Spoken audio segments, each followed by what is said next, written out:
34 নম্বর আয়াত আল্লাহ রাব্বুল আলামিন বলেছেন ওয়ালিকুল্লি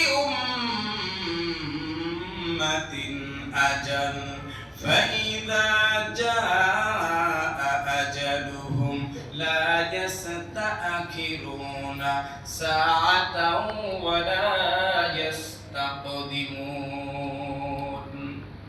আল্লাহ পাক রব্বুল আলামিন বলেন প্রত্যেক মানুষের জন্য অবকাশের একটি সময় নির্ধারণ করে দেয়া হয়েছে।